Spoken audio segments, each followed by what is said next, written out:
Welcome everyone to a new episode of the Ultimate Supply Chain Podcast, the place where we try to answer your burning questions around supply chain issues, things that have become hot topics over the last few years.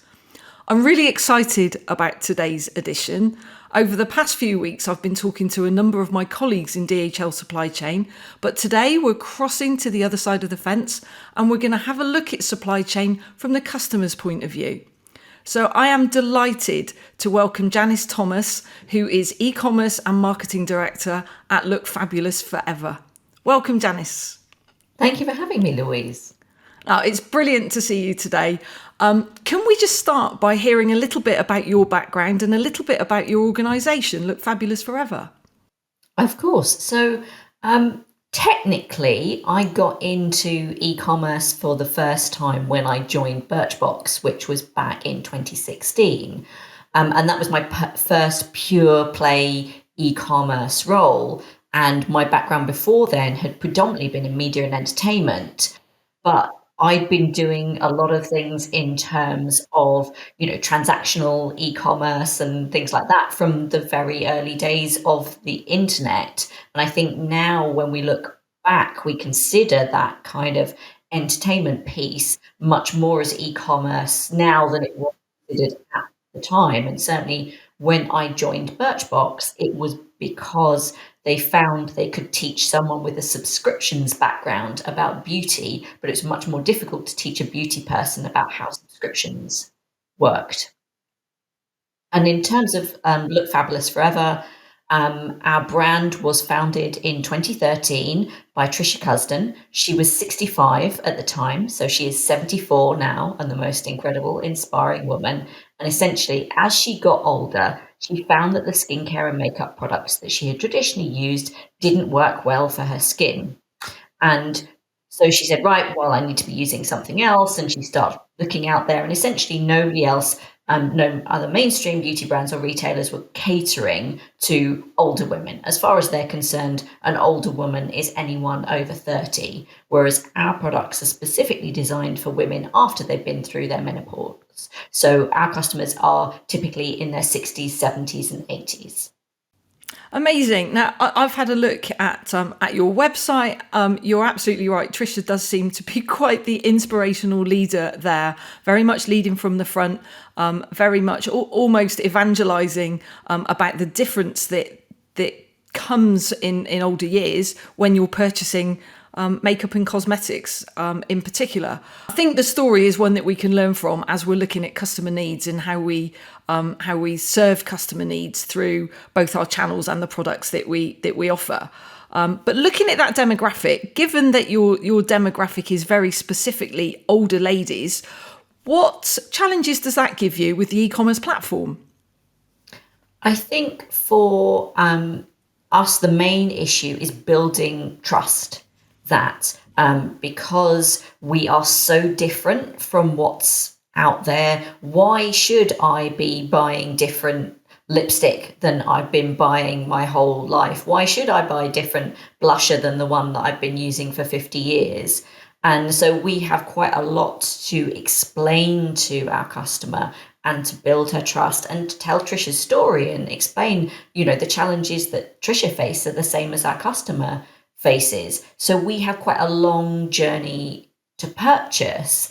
But then once we have our customer try our products for the first time, she finds the difference that it really does make. And then our customers are incredibly loyal and they buy a whole range of different products from us. They, really evangelize for us, all of those things. So it's a long journey to purchase. But then typically once we have someone, she is very engaged and very loyal. Yeah, look, having looked at your website, one of the things that struck me is it did feel very relationship based. There's lots on that website that you can recognise. That there's lots that you can associate with, and it did remind me of that relationship that perhaps was back in the day for cosmetics when you might go into a store, try something out. But you very much trust the person you're trying it out with. I think establishing that trust is something that you've done really, really well in a virtual platform. Can you tell us a little bit about that? I mean, how did you get to that? Yeah, that's very kind of you to say. And we've spent a lot of time in the last 2 years in particular working on that. And I think one of the key things that we've implemented is around personalization. And that going back 2 years, our website was trying to do everything for everyone. And we very much had that, homepage stuffed with different content for different people, and recognizing things like, well, if you've never bought from us, we need to do a good job of telling Trisha's story and why we exist and why our products are different. Whereas if you're an existing customer, you already know all that and you want to get into products much more quickly. And the type of products that you'll buy are typically different. That, for example, if you're a first time customer, you're much more likely to buy makeup from us than skincare. And you'll probably either buy, kind of a lipstick or an eyeshadow or a blusher, kind of replacing something you have used traditionally, or you'll invest in one of our primers because we do a lot of work to explain the difference that primers make as you get older to keep your makeup looking colourful and vibrant throughout the day. So you'll probably enter through those kind of products. But if you're an existing customer, particularly if you've already bought skincare from us before, you'll have a replenishment cycle and kind of all of those things. So I think that's been the kind of key focus for us, is understanding the different consumers have different needs and really kind of playing up that trust building through content. Our YouTube channel is huge. We've got thousands of videos. We, have millions of views. We've got about 50,000 subscribers. We have a closed Facebook group, which is really key for our community to have somewhere where they can share their lives and not just have a relationship with us as a brand. That, particularly in the last year or so post COVID, they're all, meeting up and, socializing in real life as well as kind of talking online and all of those things. So we have lots of things going on that about that relationship and that trust, and not just trying to sell you product. That if we showed you an ad that had, an eyeshadow palette in it, we could be any other makeup brand.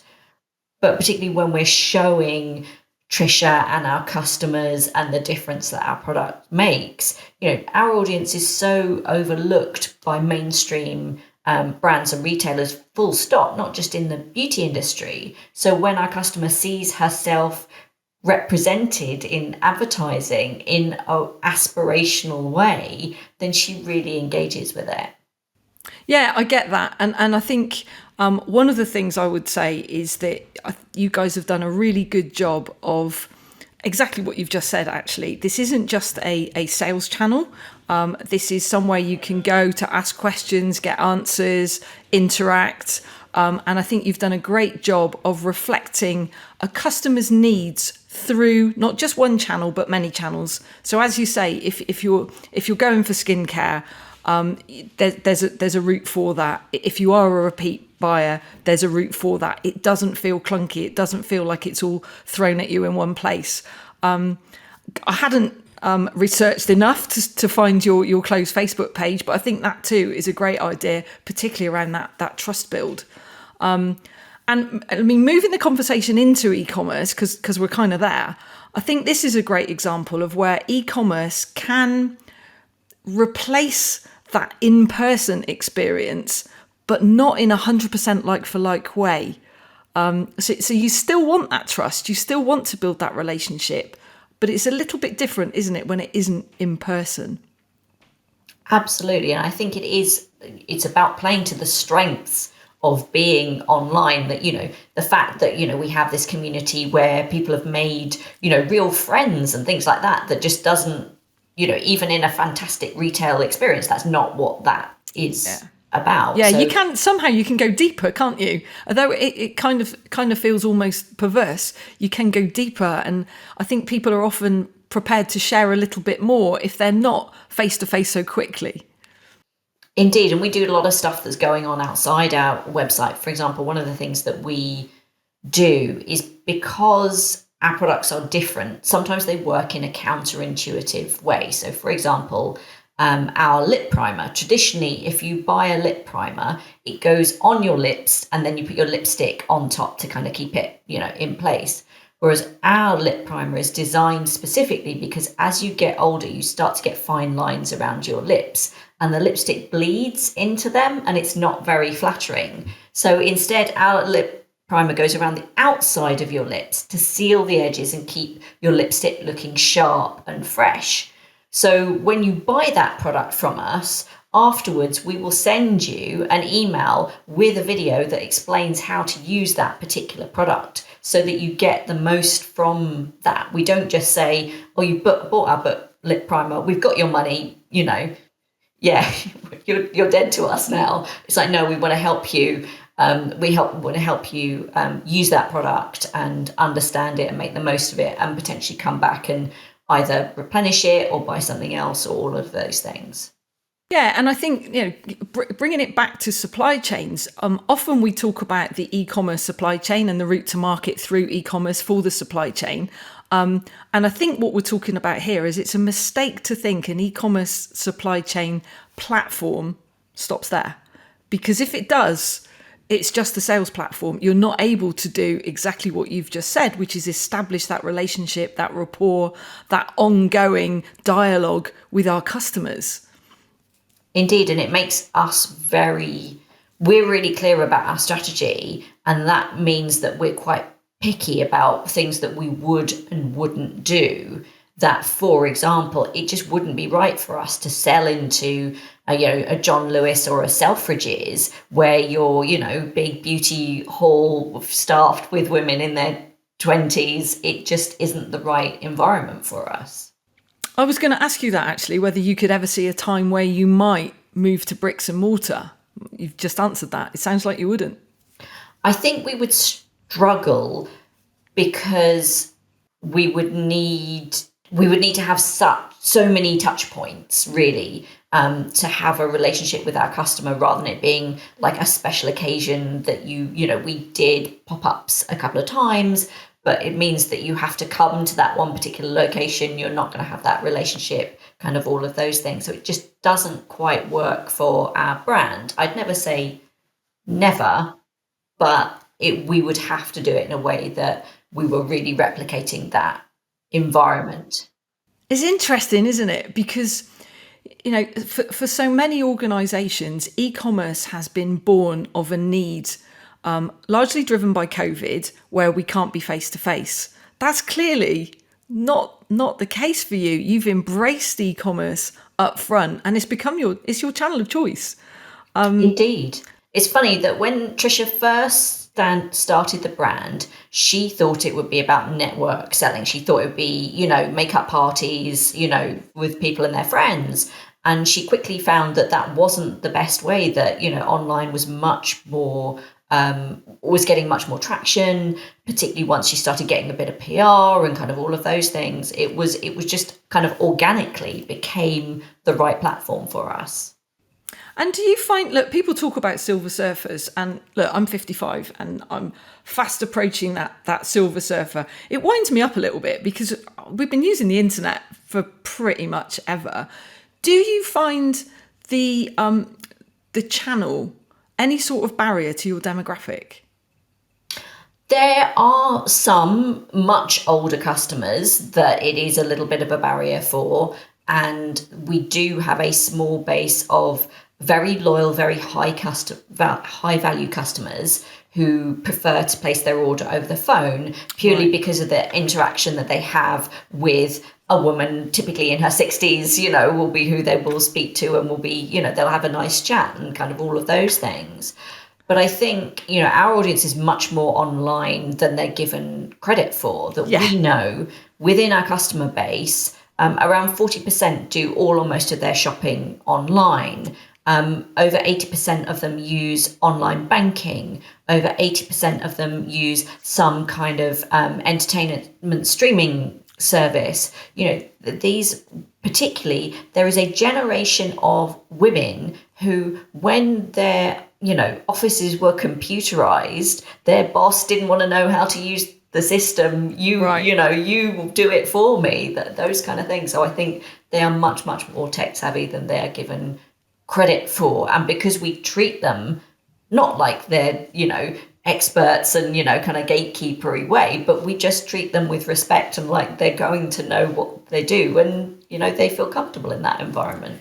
Yeah, that's very, very clear. I can't stand those patronising websites that well, you know what I'm talking about. The ones that suggest that if you're over 60 or you're over 50 or you're even slightly north of 30, that you might not know what a click is. So look, we know that e-commerce has changed massively in the last couple of years. Given that you started your business, or Trisha started your business online, did you see much difference over the last couple of years around that huge boom in e-commerce? So I think for us, there have been a lot of changes, and some of them have been COVID related, but a lot of them more have been kind of a shift in strategy. I think our main COVID change was the start of our private Facebook group. That Trisha started that when we went into the first lockdown, because she recognized that our customers were going to be disproportionately affected, that the vast majority are retired. So their whole lives revolved around family or grandchildren or volunteer work or meeting friends for coffee and lunch and things. And that all went away. So the community was always set up as a place where our customers could come together and support each other.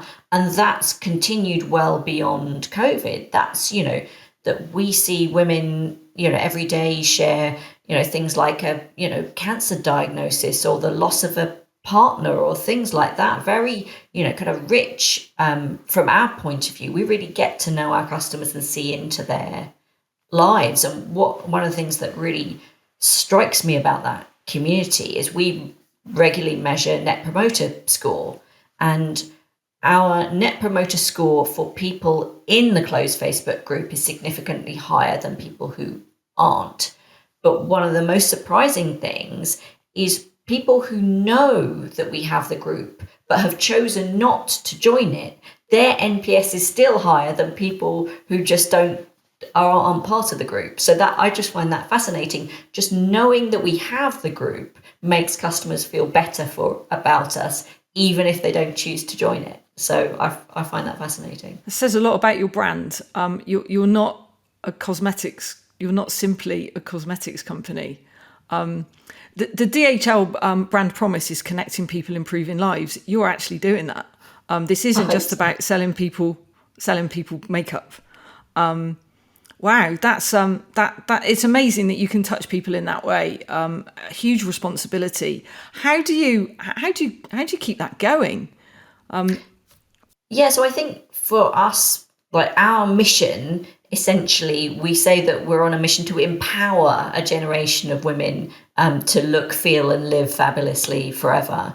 And that empowerment piece is really key. And one of the things that was really interesting, particularly in 2020, that most makeup brands saw a significant decline in lipstick sales. Around the whole thing around wearing masks and kind of all of those things. We didn't see that at all, because our message to our customer is you wear lipstick for you when you look at yourself in the mirror. You're not wearing it for anyone else. And I think that purpose piece is really key. That, Trisha goes out, for example, one of the things that she did recently was she spoke at a conference for people who are building retirement villages to challenge their perception of what their potential customer was and what she wanted, and kind of all of those things. That I think we've got to be really clear about what we stand for, and that's about doing the right thing, and also recognizing there are things that we shouldn't do and are not right for us. I mean, that empowerment thing is really interesting, and perhaps it's because I'm getting older, but it strikes me that older people aren't old like they were when I was young, if you know what I mean. Older people don't seem so old anymore. And I think generally there seems to be less of a barrier between the young and the old, and it feels like you can, still wear jeans, I still skateboard. You can still do all of the things you used to do when you were young. There isn't such a, you were young, now you're old, you used to do that, now you can't. In the future, you need to, I don't know, get your hair permed. And it's empowerment, isn't it? It's about saying to people, yeah, live your life. Indeed. And I think, that there is that piece around representation, and representing that is the experience of older people. That, why are you advertising them the Stanner stair lift? Why are you stereotyping the vision of them being, frail and forgetful? That is not typically the case. And there is a danger in a lot of e-commerce organizations to say, oh, my customer looks like me and the people who work in my office.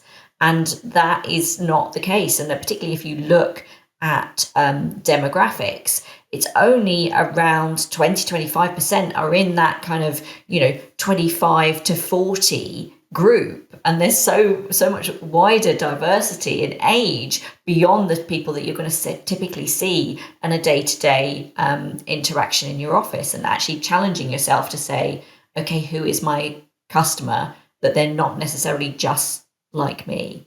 Yeah, no, I get that. Looking at e-commerce currently, we know there are issues. We know that people are saying that e-commerce is tailing off. Are you finding that? I'm guessing not, because you've been an e-commerce business from the start. I mean, I think e-commerce in particular is really kind of the canary in the coal mine of the cost of living crisis. That I think it's much easier to think, oh, do you know what? I'm not going to buy that dress that the ad just came up on my Facebook feed. I'm not going to, I'll cut back here and there, rather than necessarily when you're going out and you're in the supermarket, you think, oh yeah, you know what? I'll throw that in the trolley, as well while I'm here. That it's also, you hear people switching to cash and things like that. It's like, well, that's exactly the kind of thing that then impacts e-commerce businesses, because you're not paying cash. So I think that is what we're seeing in e-commerce, is the early warning signs of the potential financial crisis that we seem to be heading towards, which is terrifying. Yeah, no, I completely agree. I think there's a lot has changed over the last couple of years, obviously, and the boom was bound to burst at some point, right? And I think we're starting to see the signs of it. I was just interested in the fact that as an e-commerce business from the beginning, were you seeing any impact in the decline of e-commerce? But as you say, it's more likely to be the financial pullback rather than anything to do with the platform itself. Yeah, and I think there is always the issue that, there was a huge disruption in behavior, that suddenly people were forced to buy things online that they would traditionally have bought in person. And if you are providing either a better service, a better experience, or a better product, then you're going to maintain those behaviors when in-store retail reopens. But if you're not, then why wouldn't people go back to in-store retail? Yeah, of course. And it sounds, just from the conversation we've been having, people are coming to your website not necessarily to buy. They're coming for that community. They're coming for that support. They're coming for that sense of empowerment and finding somebody who's like-minded. So, I mean, I guess as much as anything else, that is the beauty of a brand positioning in your e-commerce rather than a sales positioning. Absolutely. That, who knows what the next, 6 to 12 months hold for us, but we hope that if nothing else, we can maintain this relationship with our customer, which means that then we're more likely to bounce back more quickly after, hopefully people have a bit more money in their pocket. Sure. E-commerce and returns is something that's been covered hugely in the press. Can you talk us through a little bit about how returns works for a cosmetic company? Because it's a bit different to if you're buying, I don't know, a book or a table.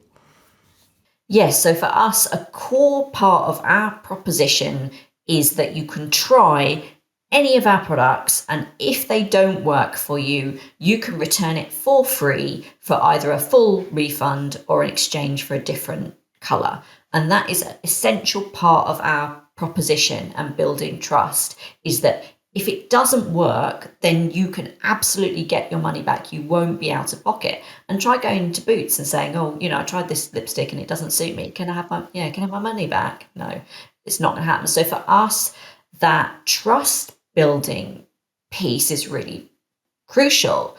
But what's interesting is that we don't necessarily see significantly higher returns rates than other beauty e-commerce retailers do. That we treat our customers with trust and respect, and we do our best to make sure that she's going to pick the right product and that she's going to pick the right shade, and we provide a lot of tools to make sure that she's got the right thing before she makes the purchase, but she has that confidence. If that it's not right, then we're absolutely going to give you your money back. You're not going to be out of pocket for returning it to us. All of those things is a really key part of our trust building proposition. No, I completely agree. I mean, I know a number of my older friends actually are a little bit put off from an e-commerce purchase because of the hassle that they perceive might come of a potential return. And I think making it very easy up front, and making your communication that it's very easy up front, kind of almost no quibble. Obviously, sometimes there needs to be a quibble, but almost no quibble, is essential in this area. To what extent are you caught up in the need for returns to boost the circular economy? So I think for us, because we have a very consumable product, we don't really kind of get into that. And I think what's been interesting is kind of trying to understand what that might look like for us and whether it's actually at the end of the day the right thing to do. So for example, one of the things that we could potentially do is essentially sell like an eyeshadow palette where you can replace the color at the end of it. And what's interesting with that is quite often at Birchbox, we would sample things that were like that. They were an eyeshadow that wasn't in a container. And one of the things that we found was we actually had huge volumes of breakages unless you packed it in a ton of plastic, which then becomes equally as bad as putting it in a container in the first place. So I think there's a lot of things like that it's very easy to say, oh, hey, we've got this green solution. Oh, it's, recyclable. It's reusable more than recyclable. But it's not necessarily as black and white as it might appear on the surface. And I think these are issues that we try to think about properly and not just have a knee-jerk reaction. So, for example, things like plastic. Like one of the alternatives to plastic is bamboo, but then bamboo is a very invasive species. And are you actually just trading off one problem for another? So I think that's how we try and think about these things, is like, let's not just greenwash an easy solution that we can say, hey, we're doing this, let's hold off and make sure that we're actually really doing the right thing. Do you, given that you've got an ongoing dialogue with so many of your customers, is sustainability something that your customers talk to you about?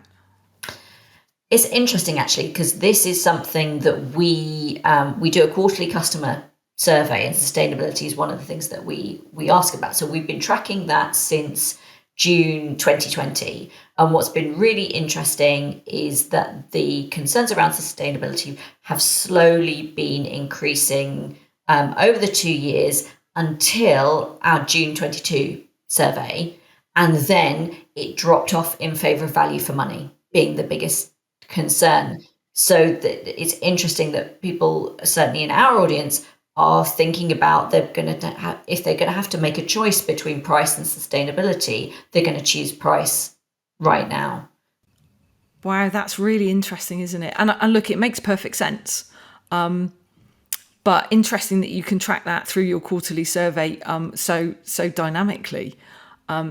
Amazing, because again, I think that's one of the things where sustainability is almost seen as an agenda of the younger demographic, and that, perhaps the older people are a bit more responsible for the problems that we've got, and the younger demographic are the ones who are going to have to pay for it. So interesting that you're seeing that interest amongst that older demographic, but also that they are having to make some of those decisions about price and green, because I think that's coming to all of us. How do you see the future of e-commerce, Janice? How do you see this whole e-commerce thing playing out? Yeah, I mean, I think, we've kind of dipped our toe in the water of personalization. And I think there's a lot more that we can do. And I think there's a lot more that brands can do. And I think you touched on this idea earlier, going back to the old days of retail, when you went into a shop and somebody knew you and they knew what you needed and they were willing to help you and kind of those things. And I think that's where e-commerce is going to evolve to, is how do you have that one-to-one relationship with your customer that then actually supersedes the current physical retail experience? Like, how do you make it even better? And I think there are so many exciting technologies and things that we're doing to help our customers choose the right product for them and kind of all of those things. I think that amazing online experience is incredibly exciting. Yeah, I would agree with that. I have to say, the most exciting online experience I've seen with cosmetics was actually MAC. Now, I'm not a huge MAC user, but I don't know if you've seen what you can do there. You literally pick products and it puts it on your face. And then if you hand your phone to somebody next to you, it puts it on their face. And I was thinking, that's really clever technology. And immediately my head got into, how is that working? And then I was thinking, but it's not going to look like that when you buy it, is it? So much so that I bought it. And it is very, very accurate. I was amazed. And I love that. The fact that you're able to try before you buy, that's got to push down your returns. The fact that I was able to get a fully made up face in a way I would never, ever have imagined was incredible. So that virtual reality coming to be reality, I was blown away by. Can you see that perhaps being a place that you guys might go? So actually something we looked into about 2 years ago when we started developing our tool to help customers choose colours. And certainly when we looked at it then, it may have changed since then, one of the things that AR struggles with is how colour refracts light onto your skin. And Sure. that's got quite a lot to do with whether a particular colour will suit you or not. So because of that, we ended up going down a different route where we ask customers things like, does gold or silver jewelry suit her better? What colour do the veins White in her or black? wrist Yeah. appear? Is she looking for something because she's going out to walk the dog, or is she looking for something because she's going for a fancy night out? Those kind of questions to then kind of make a recommendation on that basis. I have to say, I really liked the questions you asked there because they didn't feel invasive. They didn't feel like you were asking questions about makeup. It's like you're asking questions. The one you talk about, is it walking the dog? You're talking about the way people live, which means that, the product you're selling isn't a fancy product, isn't necessarily, a treat or something. It's about the way you live. It's about empowerment every single day. I liked those. The one on the wrist was fascinating because I couldn't decide whether mine are purple or green. And just as I was debating whether they were purple and green, I realised that you had an option for, I don't know whether they're purple and green. Yeah. Absolutely works. So Janice, how do you see the future? What challenges do you see in the future, both for the e-commerce channel and for supply chain in general? Yeah, so I think that sustainability thing is going to keep coming back. And I think there is that thing of how many different services you're getting that are ringing on your doorbell every day, when you're returning things, kind of getting them picked up, and it's so convenient from a customer point of view, but is that the right thing from an environmental perspective? And I think there's some really interesting challenges ahead around how can we make things easier for customers and make it a great experience and not just something they're choosing because they perceive it that it's the right thing to do. I think there are some retailers doing some interesting things around this idea of what if I don't need it straight away, and Amazon doing their Amazon Day where you can just order all week and then one day they'll put everything in one box together and ship it to you and all of those things. But then you've got that conflict with customers wanting stuff and wanting it now. So I think that it's kind of partially a kind of consumer demand pull, but also kind of pushing on customers. This is a better experience for them from an environmental perspective. We're going to incentivize you to go down that route, that kind of thing. Yeah, and how demanding are your customers on speed of delivery? Well, to be fair, we have an amazing partner that does our fulfillment, and particularly it's not typical, but our customers often will comment that the fact that they placed an order today and it arrived the next day and they weren't expecting that. So that is partly because we have an amazing fulfillment partner. But I think there are a lot of e-commerce businesses where customers. I mean, I know Amazon these days. I am slightly disappointed if I order something today and I don't get it tomorrow. Whereas 3 years ago, if I got it this week, whatever. Are you seeing that? Are you seeing accepting that you have a fulfillment partner that delivers next day? Is that something that your customer would even pay for? Is there a value that comes with it, or are they just delighted as almost as an added extra that they weren't expecting? Yeah, I think for us, like, free delivery is really, really crucial, and our customer would definitely prefer free over fast. So it's understanding what is the priority for her, and it is that, it's easy and friction free if I'm not paying for delivery. And it's very rare. There might be an event like a wedding or something that I need it the next day. Most of the time it's like, no, a couple of days is absolutely fine. Yeah, so for your customers, it's about free delivery and easy return if it's not quite what I like. And I'm guessing that because you have quarterly reviews with your customers, because you have quarterly feedback sessions, if that were to change, you'd know about it really. Yeah, absolutely. One of the questions we ask every quarter is, did your delivery arrive when you expected, before you expected, or after you expected? And we track that very closely. Amazing. So Janice, we were talking earlier about the fact that you do have a very specific demographic in mind, perhaps more specific than any of the cosmetic online firms that I've looked at. Does that impact your recruitment policy? Who works at your organisation? So I think for us, we have, from an age perspective, we've literally got 5 generations. I think we worked out, or at least 5 decades. We've got people in their 20s, 30s, 40s, 50s, 60s, and 70s working for the business. So we do have quite the demographic spread. And I think for us particularly, we have multiple times a week, we all have contact with Trisha. Trisha produces our content, or we have a number of other women that we work with that obviously all in their 60s, 70s, and 80s.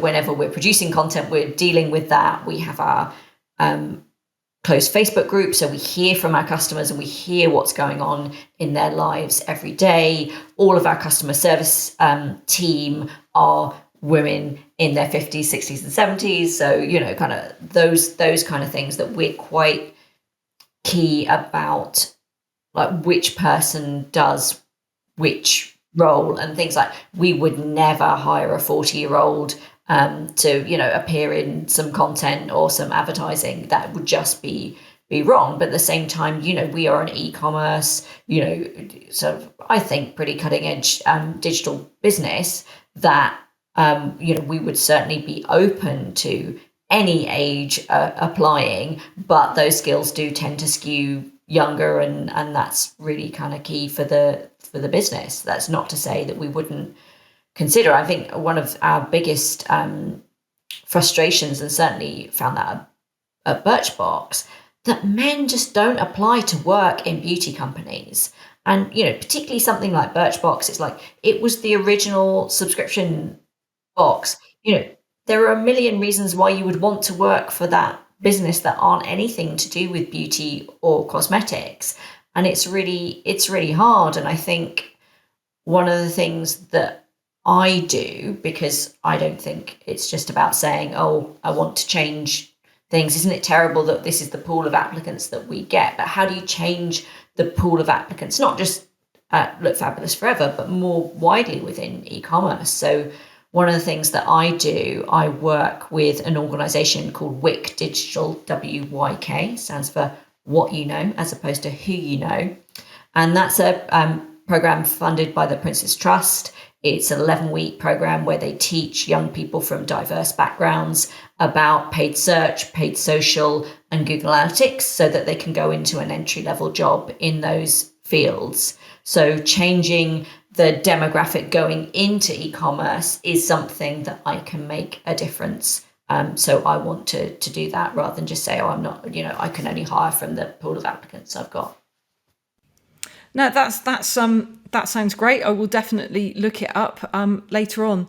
I think we're probably quite similar in that. If I look at how I recruit into my team, I've got a team of marketers. A lot of what I need them to do is based on experience. However, we're moving into a digital world. I need digital natives. And I think when you're able to mix all of the demographics together, that whole diversity of age, but also, diversity of culture, diversity of background, all of those things make such a difference to a brand and your ability to deliver to a customer base that is also diverse. And let's face it, today's 40-year-olds are next decade's 50-year-olds. So we've got to keep that stuff moving. We've got to be able to fund future generations with knowledge and experience. I've got to say, Look Fabulous Forever sounds like the most amazing organisation. It has been such a pleasure talking to you. Thank you so much for joining me today, Janice. I know this won't be the last time you and I speak, because I'm going to make sure that you and I stay connected. This has been absolutely fabulous. Thank you so much. Thank you so much for having me. I've really enjoyed it too. And thanks so much to you guys for listening today. If you've enjoyed the podcast, don't forget to subscribe, tell your friends. You can download it through all the usual channels. This one has been a bit different. We started off talking about e-commerce and supply chains. We've ended up very much talking about diversity and inclusion, brand, and it really has been a pleasure talking to an organisation that just isn't just about selling, but is more about empowering people to live their lives to the greatest of their potential. Real pleasure. Thanks very much for tuning in.